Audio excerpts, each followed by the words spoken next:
Chers amis, shalom, Bezrat Hashem, on se retrouve aujourd'hui avec la paracha de Teruma, avec l'explication de Rabbi Chaim ben Attar, Zchuto Yagen Aleinu Amen, dans son livre Or Chaim sur la Torah. Au début de la paracha de Teruma, il nous est dit « Ils me construiront un sanctuaire pour que je réside au milieu d'eux, semblable en tout à ce que je t'indiquerai, c'est-à-dire au plan du tabernacle et de toutes les pièces, et vous l'exécuterez ainsi. » Voici ce que Hachem dit à Moshe Rabbeinu. Maintenant, le Or Chaim HaKadosh demande une question qui est très simple. Lorsqu'on construit une maison, d'abord on la construit, et puis par la suite on rentre à l'intérieur. Donc ici, il demande le Rav une question qui est très simple.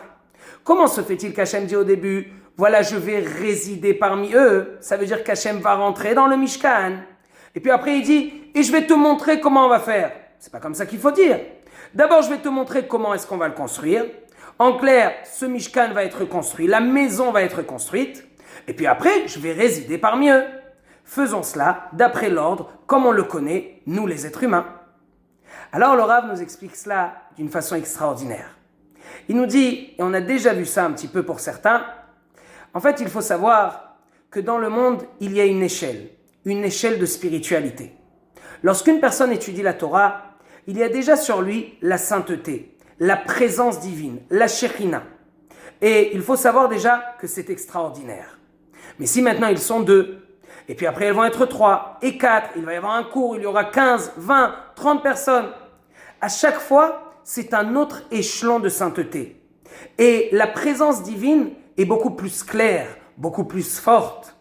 Quand est-ce qu'on a eu le plus haut niveau de sainteté? C'était dans la paracha de Yitro.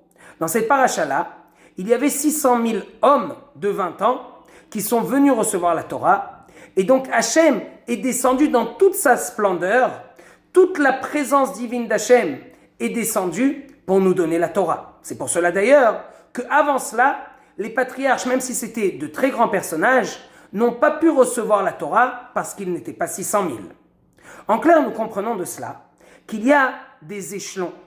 Une personne, c'est pas le même échelon de spiritualité, de présence divine que 1000, que 10 000 et surtout que 600 000 personnes. Même si, attention, une personne, c'est déjà extraordinaire. Donc en fait, Moshe Rabbeinu, quand il vient voir Hachem, il se demande une question qui est très simple. Hachem veut construire un sanctuaire, il veut qu'on le construise. C'est bien, c'est extraordinaire. Mais dans quel échelon il sera avec nous? La présence divine, elle sera dans quel échelon? Comme une seule personne qui étudie? Comme 10 personnes, comme 20 personnes, je ne sais pas. Alors Hachem lui a dit la chose suivante. D'abord, je veux te dire que je vais résider dans ce Mishkan.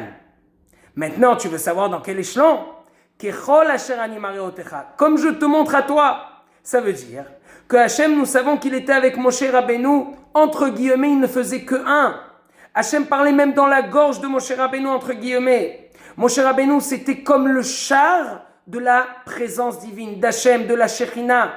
Et donc on comprend bien que Moshe Rabbeinu était très haut. Le Rav ne le dit pas, mais peut-être même que Moshe Rabbeinu était comme à l'échelon de 600 000 personnes qui reçoivent la Torah, qui reçoivent donc la présence divine au plus haut niveau de présence divine qui puisse exister.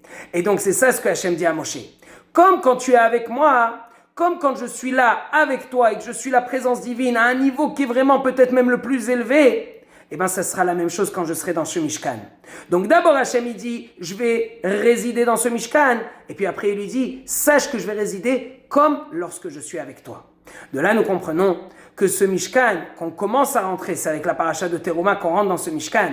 Il faut qu'on comprenne que Hachem est à l'intérieur de ce Mishkan d'une façon qui est vraiment très haute. Maintenant, pour nous, aujourd'hui ou pour l'instant, on n'a pas le Mishkan, on n'a pas le Beth Amikdash. Alors qu'est-ce qu'on doit faire? On doit essayer que lorsque l'on est dans un cours de Torah, par exemple, il faut essayer de rajouter une personne encore qui va venir écouter ce cours de Torah. Dire à un ami, viens écouter ce cours de Torah. Du moment qu'on va faire ça, on va faire en sorte que l'échelon de la présence divine sera plus haut. Si on était 5 et que maintenant on est 6, c'est déjà plus haut. Si on est 10 et maintenant on est 11, c'est encore mieux. Et on va aller sur ce chemin-là. Quand on va faire ça, la présence divine aura une plus grande force. Elle sera descendue ici avec une plus grande qualité. Et bien, Bezrat Hashem, on espère que Hashem écoutera toutes nos demandes. Que des bonnes choses et que des bonnes nouvelles.